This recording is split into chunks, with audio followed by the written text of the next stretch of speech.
Faleminderit që jeni me mua, jeni Islami në dritë. Sot do flasim për një tjetër dritës që kam zbuluar nëpërmjet një interviste spontane që ajo kishte dhënë në rrugët e Kosovës. Të gjithë ju e mbani mend tesoj taulantin që kërkonte një motër. Ishte ai djali i vogël me një nënë artiste, një pianiste të talentuar, që i luteshe prindërve të kishte një tjetër motër. Mirëpo nëna e tij guronte pasi arti kërkon shumë përkushtim. Unë jam shumë e lumtur që sot ju sjell një tjetër anë të kësaj medalje.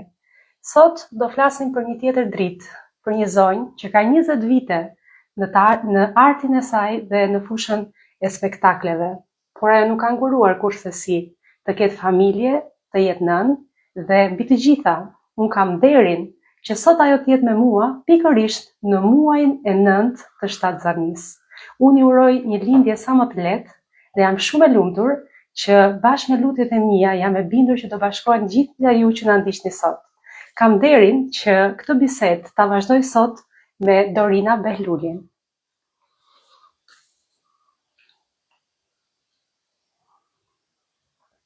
Dorina është një vajzë pejane, është një vajzë që talentin e saj e qarës dhe të mesmes në qytetin e Pejës. Përtej kësaj, Dorina talentin e saj. Dorina? Përshëndetje. Përshëndetje dashur dhe faleminderit. Po, dëgjoj shumë mirë. Po. Përshëndetje Eni. Përshëndetje dashur. Unë kam kënaqësinë më të madhe që sot të jem në podcastin tuaj me një zonjë aq pozitive dhe kam pasur fatin që të takoj një zonjë si ju që rezatoni mirësi dhe përçoni mesazhe shumë të veçanta tek të gjitha gratë, nënat, sepse në ditët e sotme ne kemi nevojë shumë ta mbështesim njëra tjetrën. Dhe të falenderoj shumë. Unë do të jem shumë e hapur dhe shumë e sinqertë në intervistën time dhe besoj që do të shkojë gjithçka ashtu siç duhet. Faleminderit nga zemra për kohën, për mundësinë që më dhe që unë nëpërmjet kësaj dritarje që ka vendosur të hap për gjithë brezin dhe gjithë talentet e vajzave, nënave dhe grave, të ishe e pranishme sot me mua pikërisht në një fazë kaq delikate dhe të bukur të jetës tënde. Faleminderit, është kënaqësi edhe për mua. Faleminderit.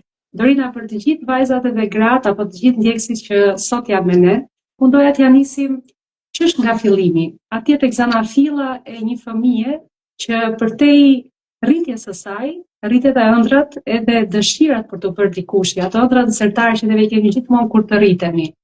Tregoni pak me mua, lutem, sot, si ka qenë fëmijëria juaj, si ka qenë jeta juaj në qytetin e bukur të Pejës dhe si lindi dëshira për të qenë një pianiste. Po, patjetër, e dashur. Unë, fëmijëria ime ka qenë një fëmijëri shumë e mrekullueshme, sepse unë jam rrit nga dy prindër të mrekullueshëm.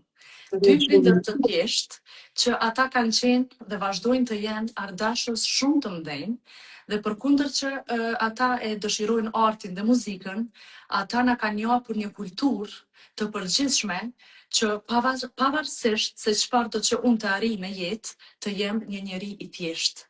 Dhe me të vërtetë, unë jam shumë e bekuar dhe shumë mirënjohëse që të gjitha këshillat që i kam marrë nga prindërit e mi, unë i transmetoj edhe tek fëmijët e mi që i kam sot. Unë kam qenë një fëmijë shumë i qetë dhe çdo herë e buzëqeshur. I kam pas çdo herë ato parimet e mia, si në shkollë, në mësime, po ashtu edhe në instrumentin e pianos. Dhe të dy prindërit e mi na kanë regjistruar në shkollë këtu në Pejë, në shkollën e muzikës, edhe mua edhe motrën, sepse ne jemi rrit në një fry muzikore, ku ka frymu çdo herë muzika. Motra është më e madhe, pak, edhe ajo e ka përfundu fakultetin e muzikës, ku sot punon si pedagoge në një shkollë këtu të muzikës, e ligjeron lëndën e edukatës muzikore, unë në piano instrumental, dhe po ashtu vëllai im qysh i vogël ka qenë në instrumentin e kitarës, mirë po ai është drejtuar ka shkenca. Ai sot është një absolvent i fakultetit të mjekësisë, është një student ekselent, dhe kitara mbetet vetëm si hobi në jetën e tij.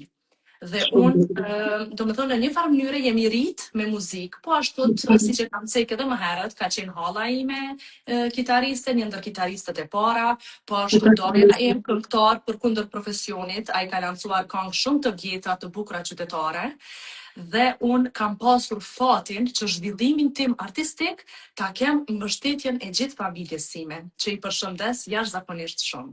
Dhe unë i përshëndes shumë dhe i falenderoj nga zemra që përveç kulturës dhe fushës së tyre artistike që kanë trashëguar te ju, kanë trashëguar dhe fisnikërinë.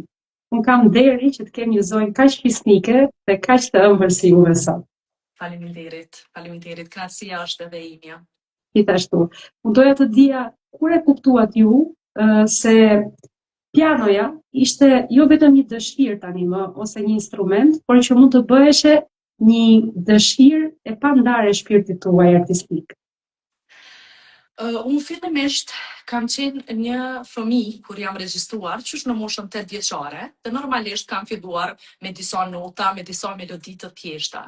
Mirë po, rrugtimi im, do me thonë gjatë rrugtimit tim, unë e kam kuptuar rëndësinë dhe pasionin tim për pianon. Për mua piano nuk mbetet veç një instrument, për mua piano është edhe mënyra ime e të shprehurit, mënyra ime e të menduarit. Unë sa herë interpretoj ndoshta një vepër në piano, unë atë që e kam brenda mundohem gjithmonë ta transmetoj në veprat e mia, dhe po ashtu kam dëshirë dhe që emocionin që unë e kam gjatë interpretimit të veprës ta transmetoj edhe tek publiku, sepse kjo është një gjë shumë e rëndësishme për çdo artist. Do me thonë, unë tash këtu po ndërlidhem me një thënie shumë të madhe të kompozitorit Robert Schumann, që thot detyra e artistit është që të çojë dritë në errësirën e zemrave të njerëzve, dhe pikërisht është shumë e vërtet, sepse unë dhe gjithë artistët mundohemi që përmes veprave që i luajmë ta përcjellim emocionin tek të tjerët, dhe kjo është fuqia e muzikës. Jam shumë e lumtur dhe është një thënie që i shkon adekuat emisionit tonë. Titullohet pikërisht dritë, sepse të gjithë këtë frymë, qoftë artistike, po qoftë edhe njerëzore dhe humane, ne mundohemi ta përçojmë pikërisht edhe në këtë hapësirë ku flasim për të gjitha ato gra, nëna dhe vajza që kanë talente, kanë hapësira të pafundme sot. Sot flasim, neve jemi në njëra tjetrën duke u lidhur nëpërmjet virtualitetit. Do thotë që talentet kur nuk mund të mbeten të pazbuluara nëse dëshira dhe pasioni është shumë i madh. Ka gjithmonë një dritë që mund të tepërtojë për te kudo. Është shumë e vërtetë. Lorina, unë doja të dija kush ishte personi i parë ose ai më i rëndësishmi që ju ka shtyrë që të vazhdoni edhe kur mbase si një fëmijë 8 vjeçar ose më tutje keni ndjer lodhje ose ndonjëherë edhe angazhim të tepërt nëpërmjet notave dhe pianos.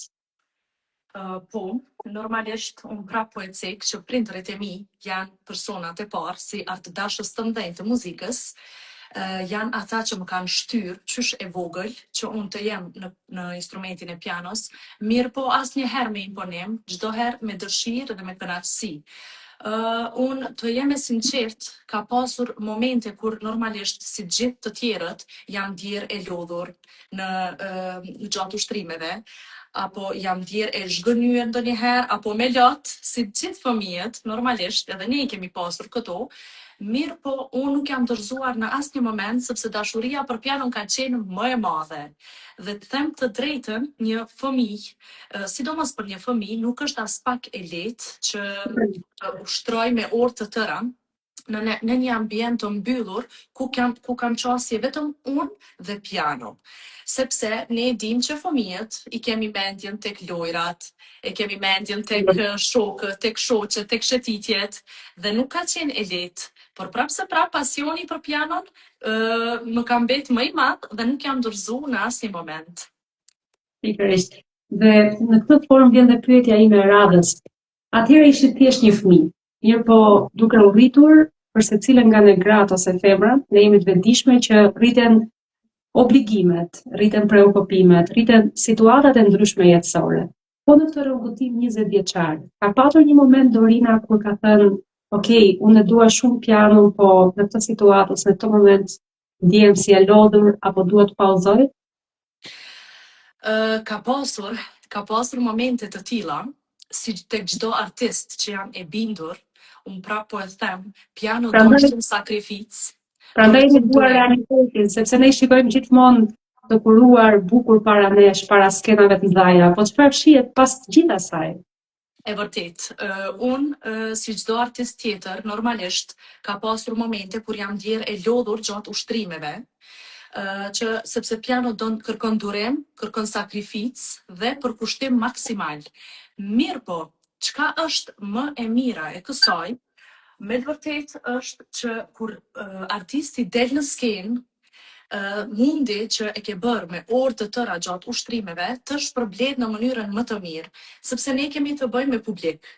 Dhe zakonisht kur ne interpretojmë një vepër gjatë një publiku dhe pastaj i merr të gjitha ato duar trokitje, i merr të gjitha ato fjalë pozitive nga publiku, me të vërtetë ndihesh shumë superiore, ndihesh shumë e veçantë dhe kjo të bën që mos të ndalesh asnjëherë, sepse me një karrierë 20 vite normalisht që nuk është as pak e lehtë të ushtrosh tërë kohën.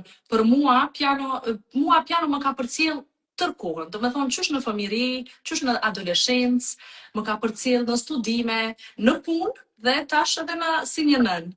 Por skena është ajo që i jap një artisti vetbesim që të vazhdoj edhe më tutje dhe mos të ndalet asnjëherë.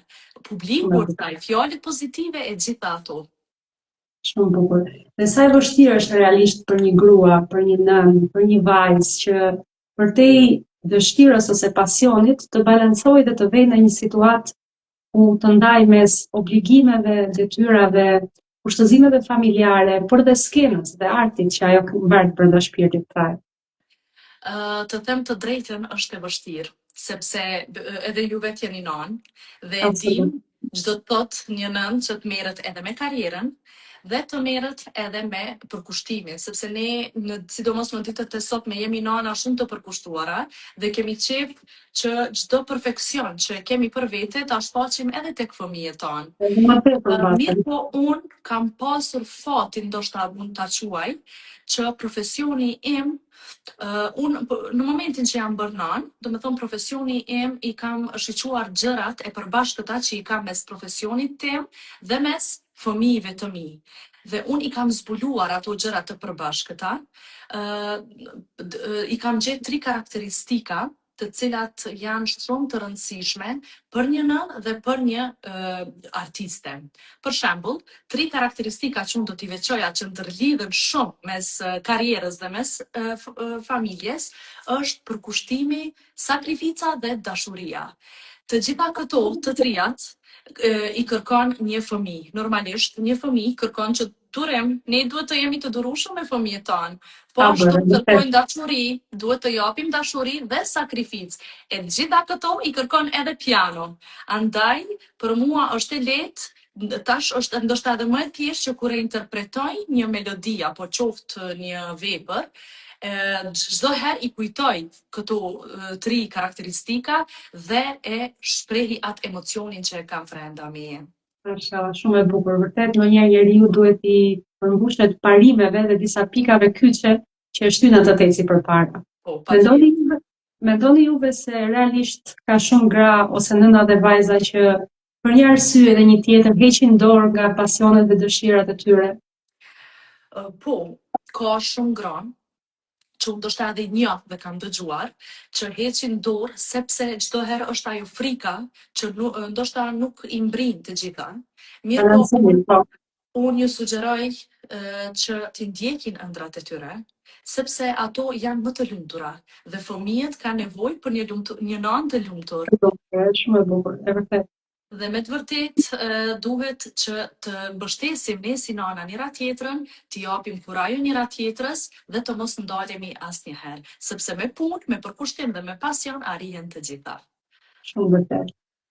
A jeni ndjerë ndonjëherë përgjatë këtyre 20 viteve rrugtim e vetmuar artistikisht? Ndoshta nuk mund ta quaj e vetmuar, por po e ceki e vetmuar në kuptimin që piano don shumë durim dhe sakrificë. E vetmuar ndoshta kur kam ushtruar me orë të tëra në një ambient vetëm unë dhe piano. Ajo mund të ketë qenë ndoshta vetmia e vetme. Mirë, po prapë po e ceki që kur kam dalë në skenë, gjithë ajo vetmi më është kthy në një përmbushje, në një emocion që me të vërtet është e popërshkrueshme me fjalë. Ndërsa unë do doja që ta konceptonim ose ta merrnim pak në aspekt tjetër të vetmisë.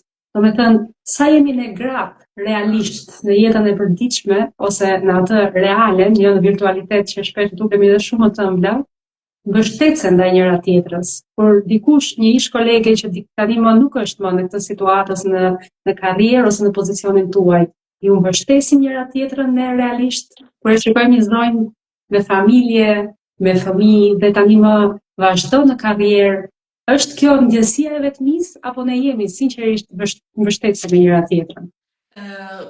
Unë jam e rrethuar me njerëz që më mbështetin, si Janë shumë familjarët e lidhur. mi, po ashtu edhe familjarët e bashkëshortit, që nuk më lën asnjëherë të kem ndjesinë e vetmisë, dhe unë për këtë jam shumë me fat dhe jam shumë e bekuar. Po besoj që disa gra ndoshta nuk e gjejnë mbështetjen te dikush, tek familjarët apo tek shoqëria dhe ndjehen ndoshta të vetmuara. Por për mua, fatmirësisht, nuk ekziston kjo vetmia, sepse jam e përmbushur dhe jam e rrethuar me shumë njerëz që më japin pozitivitet dhe më mbështetin në çdo aspekt.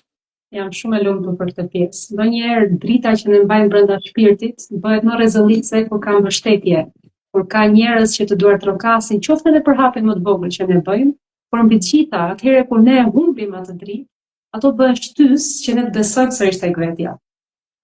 Ashtu është me vërtet. Kush ka qenë sakrifica më e madhe që mbani mend në këto kaq vite karrierë? Sakrifica më e madhe, unë e kam stër treguar këtë histori dhe dua ta tregoj prap për ndjekësit tuaj, sepse është një frymëzim i madh për të gjitha gratë dhe vajzat dhe të gjitha nënat. Sakrifica më e madhe është diplomimi im në piano, kur unë kam qenë shtatzan. Do me thënë, diplomimi në piano ndahet në dy periudha. Unë e kam përfundu pjesën e parë të diplomës dhe pjesën e dytë unë ngela shtatzan, sepse ashtu e pata fatin. Mirë po, unë e marr si një sakrificë që e kam bë, sepse një grua shtatzan nuk është e lehtë të ushtroj me orë të tëra, pavarësisht të gjitha atyre shëndetit, të gjitha atyre problemeve, po e quajmë si një grua shtatzan, unë kam ushtruar dhe nuk jam dorëzuar në asnjë moment, dhe kjo ka qenë me të vërtet një sakrificë për mua, dhe Zoti, faleminderit, e falenderoj Zotin që ma ka jap energjinë, që ma ka jap vullnetin, shëndetin e gjitha ato që unë të diplomoj 2 ditë para lindjes time, lindjes së vajzës. Unë do me thonë kam diplomu me 23 janar dhe pastaj me 25 janar e kam sjell vajzën time, gjë që për mua ka qenë krenaria më e madhe në jetën time. Absolutisht. Unë kam vindje dhe them me shumë dëshirë që vajza juaj ka lindur e diplomuar. Po, patjetër. Ka ndikuar edhe tek vajza ime kjo pjesë. Absolutisht. Vajza është shumë e talentuar dhe ka dëshirë të merret në piano, se ne kemi filluar dhe kjo ka ndiku sepse unë tërë shtatzanin time ja kam kushtuar pianos. Si ka qenë ndryshimi tek Dorina i mëmësisë, qoftë si një vajzë, tani më që bëhet grua, por dhe qoftë si një artiste? Do me thënë, çfarë ndryshimi sjell ardhja e një fëmie në jetë, në zemrën dhe në natyrshmërinë e një njeriu, por sidomos e një artisti? Është ndryshim i madh, sepse unë çdo herë gjatë studimeve të mia, po e them kur kam filluar vetëm të studioj pianon, normalisht e kam menduar karrierën time dhe ne pa u bërë nëna nuk e mendojmë atë pjesën e mëmësisë apo rritjes së fëmijëve, nuk e dim. Por në studime ne e mendojmë çdo herë karrierën, se si të kemi karrierë, se si dhe gjatë rrugtimit pas përfundimit të studimeve, ne jemi, do me thonë, kemi një rrugtim që krijojmë familje, bëjmë fëmijë dhe kjo është shumë e rëndësishme. Unë pavarësisht që kam karrierë, do të kam filluar me karrierë, unë për mua mbetet përkushtimi i fëmijëve në rend të parë. Sepse me vërtet dashuria që ata më sjellin nuk e krahasoj me asgjë tjetër. Shumë bukur. Më vjen shumë mirë për këtë. Do doja të dija çfarë nuk sheh publiku pas buzëqeshjes së një artisteje. Publiku nuk e sheh sakrificën, nuk e sheh mundin që e bën një artist për të dalë në skenë. Me të vërtetë është shumë e vështirë kur kemi të bëjmë punë me skenë. Mirë po, çdo herë është ajo paraqitja skenike që ti duhet të jesh shumë pozitive me publikun, duhet të krijosh një pozitivitet dhe një buzëqeshje që me të vërtetë t'i lesh mbresa publikut. Ne ushtrojmë me orë të tëra në piano dhe mundin dhe gjithë sakrificën duhet ta shfaqim në skenë. Kurse për mua është, unë e kam një dhuratë, besoj ndoshta edhe nga Zoti, që e kam paraqitjen skenike, çdo herë jam e buzëqeshur në skenë, sepse atë e kërkon publiku dhe këtë e kam si një dhuratë nga Zoti, e kam vetveteu, do të thonë jam realiste në këtë pjesë dhe kjo mirë po prapë se prapë përkushtimi që para se me dalë në skenë mbetet të jetë i madh. Shumë e vërtet. Dhe një pyetje tjetër që është sa aktuale, po aq edhe e rëndësishme. Sa është e vështirë gjithashtu që sot në këtë kohë që ne po jetojmë të mbetesh autentike, të mbetesh e pandryshuar për arsye fame, për të arritur atë që shumë të reja dhe të rinj bëjnë sot, vetëm për të qenë dikush, ndoshta dhe jo me shumë talent. Patjetër, pyetje shumë e mirë, më pëlqen shumë. Faleminderit. Sinqerisht, të them të drejtën, të mbetesh autentike në ditët e sotme, kërkon shumë sfidë. Është një sfidë në vete dhe kërkon një forcë. Mirë po, unë mendoj që publiku çdo herë kërkon që një artist të jetë i sinqert dhe të jetë i vërtet. Dhe besoj që qefsi i suksesit është të jesh vetvetja. Çdo herë. Shumë e vërtet dhe shumë e bukur. Ndoshta sot kemi këtu që na ndjekin vajza, gra ose pse jo dhe nëna, që dikur e kanë ushtruar ose kanë mësuar pak vite një vegël muzikore, të pikturojnë ose diçka tjetër në fushën e artit. Kush do ishte këshilla e një artisteje për të gjithë ato artistë që diku në sektaret e tyre kanë mbyllur një ëndër talent të babër realitet? Unë mendoj që nëse një grua, një vajzë ka talent, të mos ndalet në asnjë moment, sepse nëse ne punojmë me dashuri dhe me pasion, po ashtu dhe me përkushtim, talenti vetëm çka rindërtohet. Do të thonë, nuk mundemi ta fillojmë prej fillimit ndoshta një gjë për të krijuar, por talenti zhvillohet dhe rindërtohet. Dhe unë mendoj që kjo është shumë e rëndësishme nëse e ke me pasion dhe me dashuri, mosha nuk ka rëndësi. Çfarë do lloj mënyre të mos të ndalen asnjëherë. Mirë po, a mendoni ju, duke qenë vetë në të njëjtin pozicion, se talentet mund të ushtrohen dhe të arrihet një anë pozitive pa mbështetje? Po, unë mendoj që po, edhe pse është pak e vështirë kur nuk ke mbështetje. Unë prapë po e them, mbështetja është shumë e rëndësishme në karrierën e sidomos në karrierën e gruas. Po, mbështetja është vështirë, mirë po prapë po e them, kur e ke pasionin, e ke përkushtimin, mund t'ja dalësh edhe pa mbështetje. Shumë faleminderit, është vërtet i këshill që të shtyn të besosh që realiteti është komplet ndryshe nga ajo që ne mund të themi shumë herë, tani nuk kam më kohë, ose po merrem me një tjetër arritje, ose jam duke punuar në një tjetër profesion, mirë po talenti që flet brenda nesh nuk shtuhet kurrë. Është shumë e vërtetë. Do doja të ndalet me ne një tjetër aspekt sa personal, aq edhe të këndshëm. Më keni treguar në bisedën tonë se edhe pse ju jeni sërish shtatzënë dhe prisni fëmijën tuaj të tretë, që unë ju uroj një lindje sa më të lehtë sepse jeni në vitet e fundit, më keni thënë se jeni gjatë gjithë kohës në mësimdhënie. Do të thënë ju jeni përtej artit dhe skenës dhe një mësuese që ndani dijen tuaj, notat e juaja të muzikës në bankat e shkollës, por gjithashtu dhe në kurse private me nxënësit. Po, patjetër. Për mua, nxënësit janë një motiv, janë një frymëzim në punën që unë e bëj.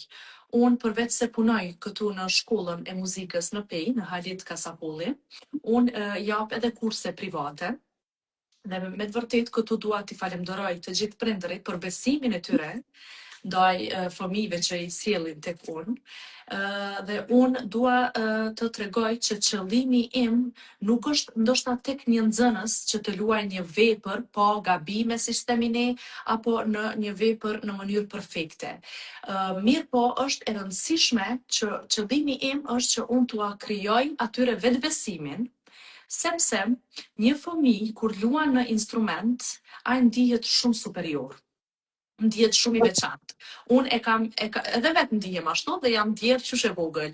Dhe unë e kam vërejt që një fëmijë kur interpreton në instrumentin e pianos, qoftë te publiku, qoftë ndonjë familjar, ai ndihet shumë i veçantë. Pse ndihet i veçantë? Sepse jo të gjithë mund ta bëjnë këtë.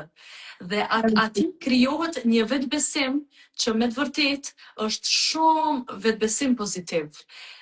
Dhe qëllimi im kryesor është që unë t'ju mësoj vetbesimin, t'ju mësoj durimin dhe dashurinë për kulturën dhe artin e përgjithshëm. Po ashtu unë dua të theksoj edhe diçka të rëndësishme, që pavarësisht që qëllimi im është shumë t'ju mësoj atyre anën emocionale, ndoshta një jetë të bukur të qetë, unë kam dëshirë që edhe t'ua tregoj të gjithëve që është shumë e rëndësishme që së paku qoftë çfarë do lloj instrumenti, piano, flaut, kitar, të kenë mundësinë t'i dërgojnë fëmijët, sepse nëse ne luajmë në një piano, ne njëkohësisht e përdorim trurin, mendjen në funksion, dëgjimin dhe duart, lëvizjen e duarve. Andaj unë mendoj që piano është mënyra shumë e bukur për zhvillimin e fëmijëve. Po, shumë e vërtet, shumë e bukur. Do me thënë gjithçka që kërkon përkushtim dhe vëmendje, nuk është diçka e gatshme që na ofrohet, siç janë tani më tabletet, telefonet dhe çdo gjë që fëmijët përdorin, është gjithmonë në avantazh të trurit dhe pozitivit, jep anë pozitive të trurit të fëmijës, shumë e vërtet. Patjetër, dhe me të vërtet unë ju këshilloj të gjithë prindërve që sipas mundësive të tyre t'i dërgojnë fëmijët, sepse ne po e dim sa në një kohë të vështirë jemi duke jetu, siç e përmendet edhe ju, me anë të telefonave, tabletave, pse jo mos ta mësojnë një instrument që të zhvillohen dhe të krijojnë edhe anët e tyre emocionale, që kur të rriten të kenë ndjesinë e ndjeshmërisë, të jenë pozitiv, sepse muzika të bën edhe pozitiv, duke dëgjuar këngë, duke dëgjuar vepra të ndryshme dhe me të vërtet ja vlen shumë për çdo fëmijë. Shumë e bukur dhe e vërtet. Uroj shumë që të ketë shumë prindër që e dëgjojnë këtë këshill, pse jo edhe për veten, po aq më tepër për fëmijët e tyre, qoftë ato kanë dëshira dhe pasione, qoftë në fushën e muzikës apo në çdo fushë të artit tjetër.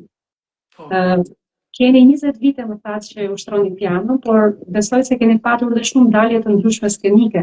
Unë doja të dija kush ka qenë eksperienca që ju ka dhënë më shumë emocione, ku jeni ndjerë përlotur dhe keni kuptuar se vërtet ka lodhje, por përfiton dhe një gëzim dhe një mirësi të madhe nga gjithë kjo që ju bëni.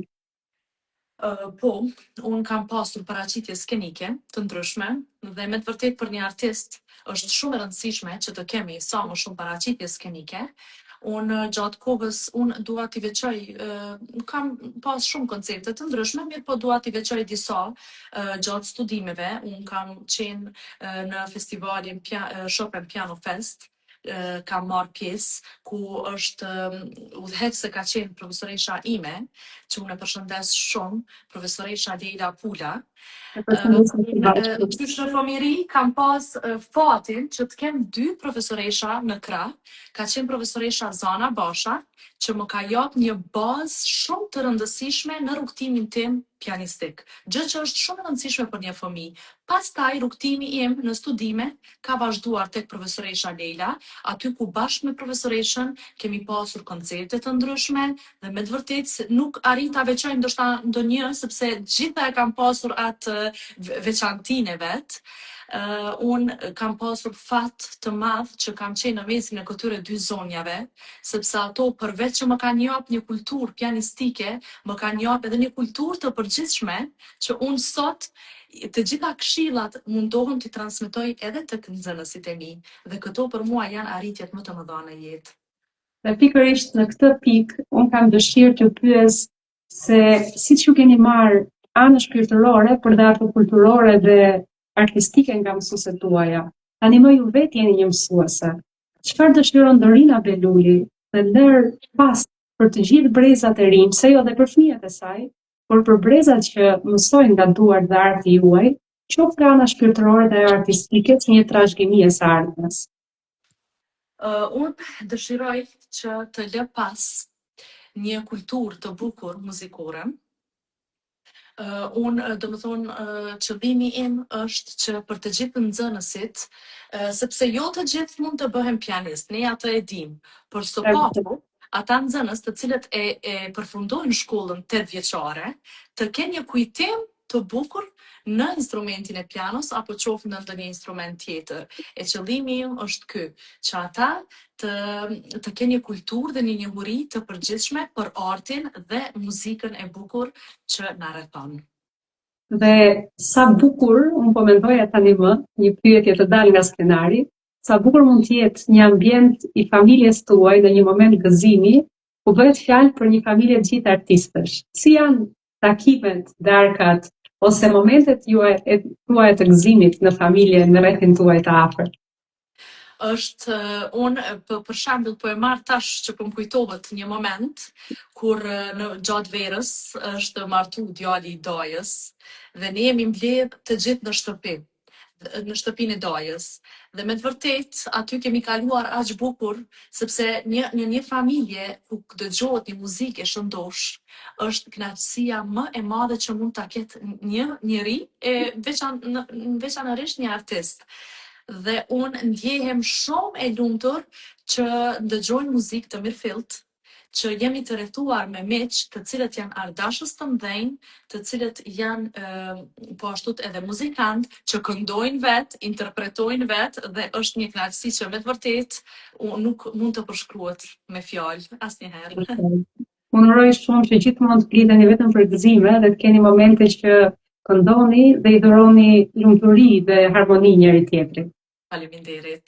Edhe unë shpresoj që t'i kem sa më gjatë të gjithë familjarët e mi me shëndet të plot dhe të jenë gjithmonë në mesin tim. Por për te muzikës, pianos edhe skenës, unë do doja të dija kush është Dorina, jo më si një artiste, por si një shpirt njerëzor, si një vajzë, si bashkëshorte, si nënë, në atë këndin e saj ku ka momente që na zë melankolia, ka momente që ndjehemi disi trishtuara. Kush është Dorina realitet pa muzikën ose pa skenën? Unë pa skenë, unë jam një grua e thjeshtë, një grua punëtore, si të gjithë gratë tjera. Gatuar të pianiste apo i përdorni gishta vetëm për piano? Jo, gatuajnë. Çdo herë i bëjmë të gjitha punët tjera, sepse ne jemi gra dhe normalisht duhemi që t'i bëjmë të gjitha, ne e dim. Unë për kushtimin që e kam ndaj fëmijëve të mi, unë nuk e ndroj me asgjë tjetër, pra po e them, ndaj familjes time, ndaj bashkëshortit tim. Unë me të vërtet kam pas edhe fatin që jam e bekuar me fëmijë të shëndosh, me një bashkëshort që më ka përkrahur çdo herë në profesionin tim. Edhe mundohem që t'ja kthej në mënyrën më të mirë.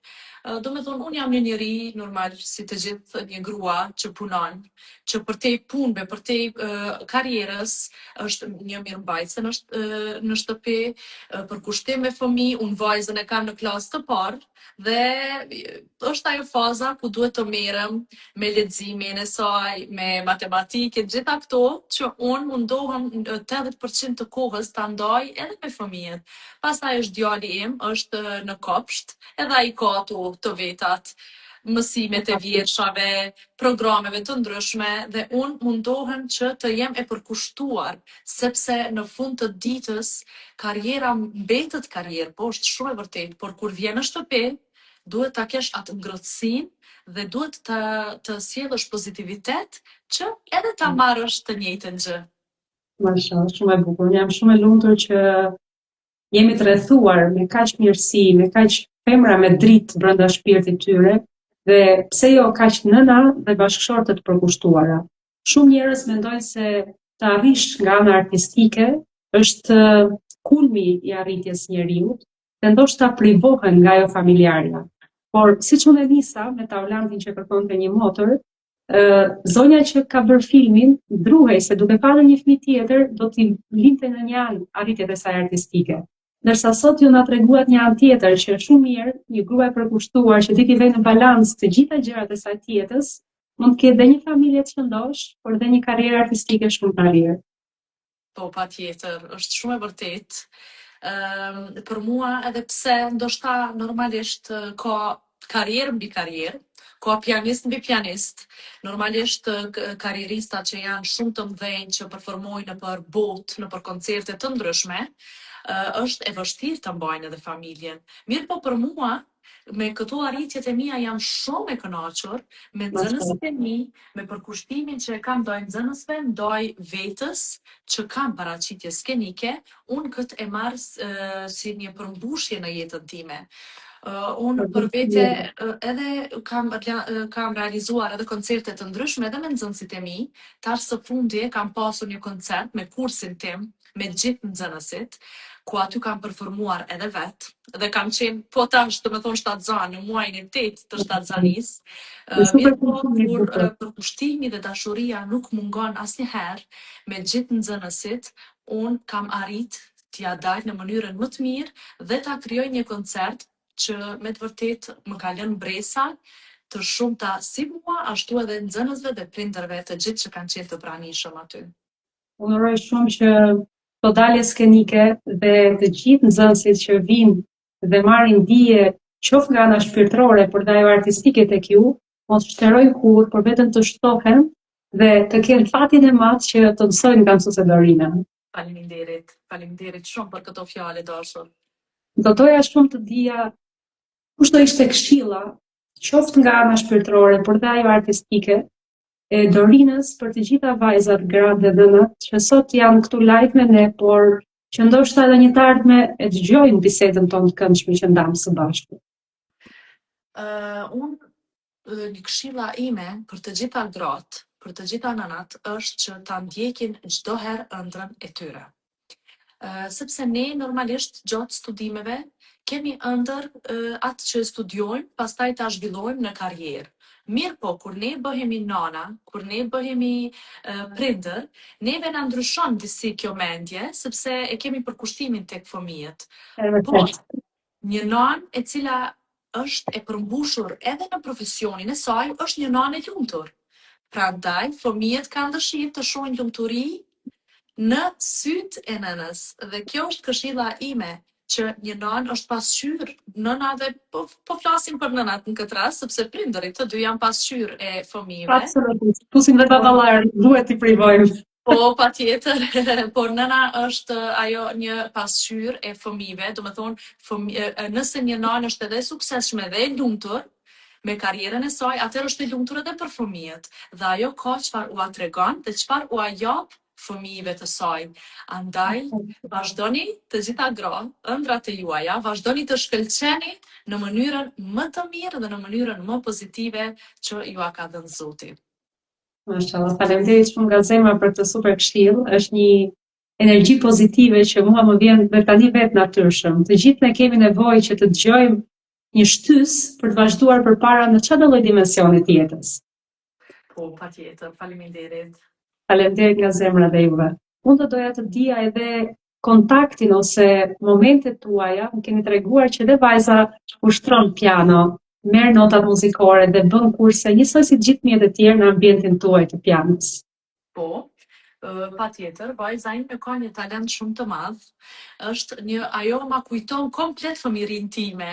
Vajza ime, përkundër pamjes fizike që thonë gjithë është sikur ti, ajo ma kujton edhe, do të thonë edhe shpirti i saj ma kujton fëmijërinë time. Unë sa herë shoh vajzën, mi rikthen ato kujtimet.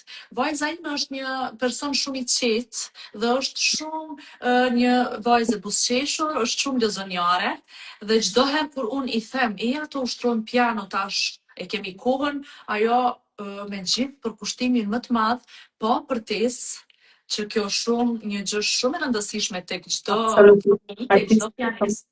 ajo e merr me përkushtim dhe jo vetëm në muzikë, po edhe në shkollë, edhe detyrat kur po i bëjmë së bashku, ajo po i merr me një përkushtim shumë të madh. Ashtu kam qenë unë si fëmijë prej fillimit. Dhe vajza ka tash që ka filluar, tash dhe 2-3 muaj që ka filluar të mësoj piano, do të thonë në mënyrë pak më intensive.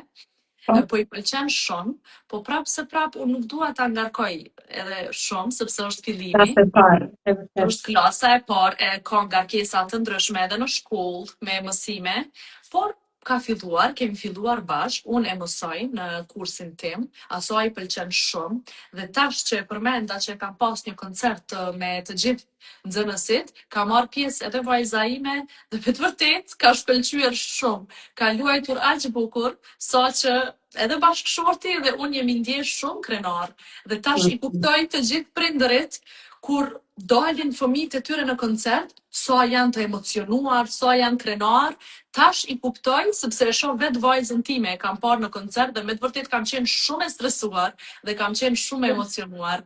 E tash mundohem që t'i kuptoj të gjithë ata që fëmijët e tyre kur dalin në skenë. Është shumë ndjenjë veçantë.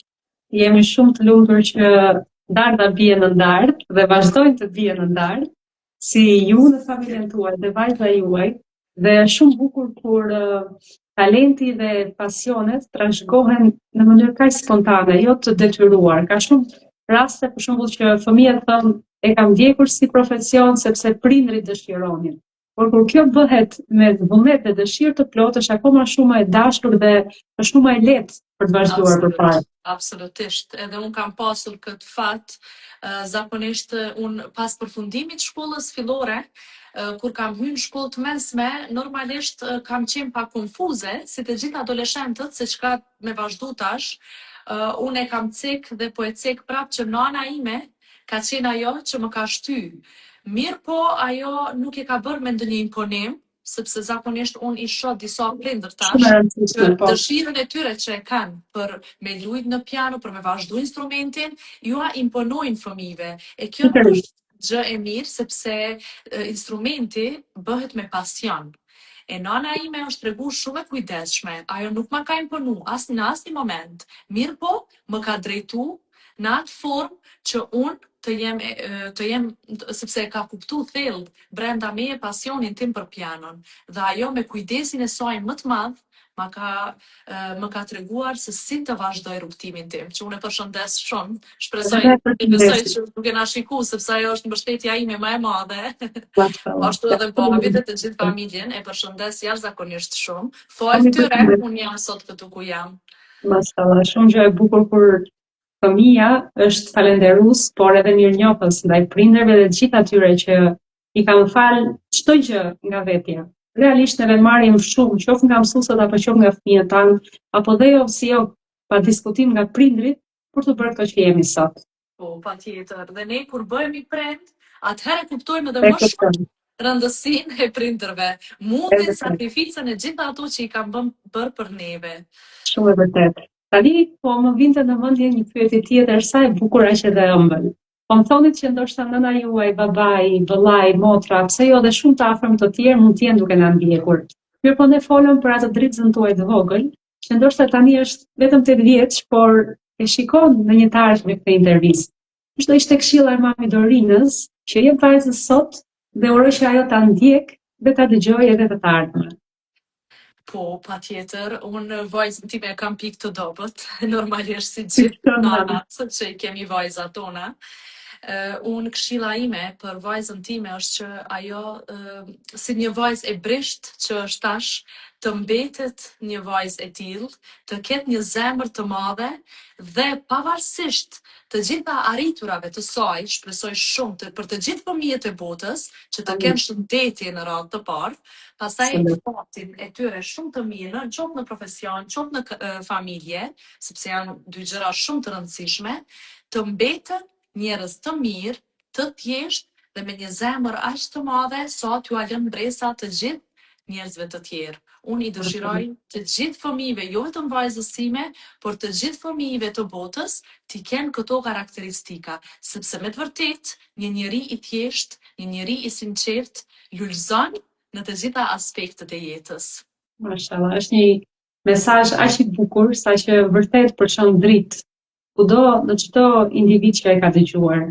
Unë jam shumë e lumtur që në gjitha këto minuta biseda jon ka rrjedhur aq natyrshëm, saqë mendoja se do zgjaste akoma më tepër, por ka qenë një moment aq i bukur sa unë do doja të dija dhe të shikoja se si ka transmetuar e gjithë kjo energji dhe tek ndjekësit tanë.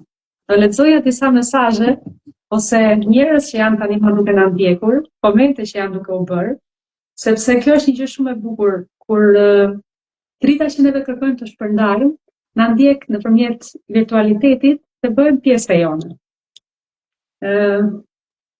Renea Begolli, Dorina jone bukur. Është motra ime, që unë përshëndes shumë.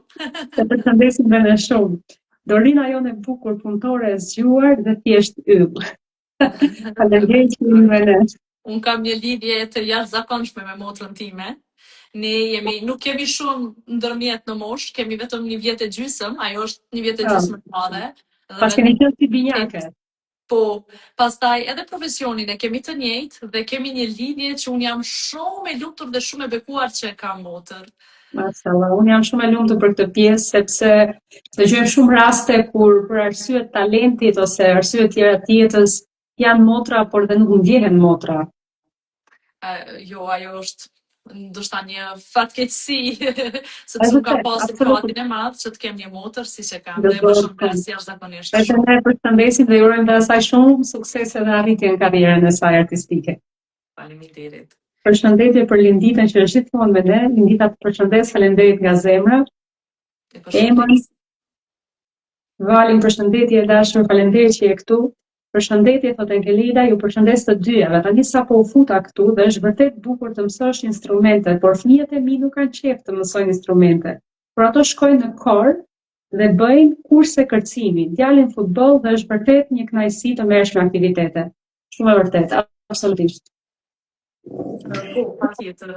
Është normalisht unë po e ceka edhe më herët që jo të gjithë fëmijët e kanë pasionin, e kanë dëshirën që ata të bëhen ndoshta pianist, apo të bëhen violinist, apo të merren me një instrument. Dhe çdo herë prindi është ai që zbulon talentin e fëmijës dhe duhet ta drejtojë në atë se çfarë i pëlqen atij, jo me imponim. Shumë e vërtet. Ndonjëherë duket sikur talenti ose dëshira që fëmia jon kërkon të arrijë është e pamundur. Kjo ndodh tek shumë prindër, besoj.